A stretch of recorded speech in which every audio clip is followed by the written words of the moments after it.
Sunday அன்னைக்கு பலாப்பழம் வாங்கினோமா, பழத்தை சாப்பிட்டுட்டு பலாக்கொட்டையை நாங்கள் சமையலுக்கு யூஸ் பண்ணிப்போம். இன்றைக்கி தமிழ் கடைக்கு போனேங்க. நாட்டு காய்களை பார்த்தானா ஃப்ரெஷ்ஷாக இருந்துச்சு. உடனே காய்களை வாங்கி சாம்பார் வைக்கலான்னு முடிவு பண்ணிட்டேன்.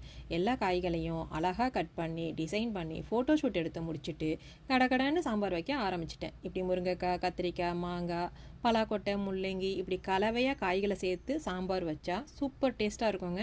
என்னுடைய கணவரும் பொண்ணும் நீ செவனேன்னு கீழே இறங்கி போய் புல்லை மேய்ஞ்சிட்டு வந்துடு அப்படின்னு கலாய்ப்பாங்க. எனக்கு என்னமோ வெஜ்ஜு தாங்க ரொம்ப பிடிக்கும்.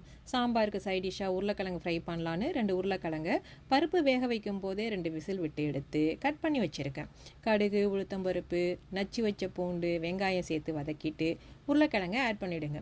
தேவையான அளவு உப்பு, குழம்புத்தூள், 1 ஸ்பூன் அரிசி மாவு சேர்த்து பெரட்டி லாஸ்ட்டாக எண்ணெய் விட்டு இரும்பு வானலியில் ஃப்ரை பண்ணினா உருளைக்கிழங்கு ஃப்ரை சூப்பராக இருக்கும்.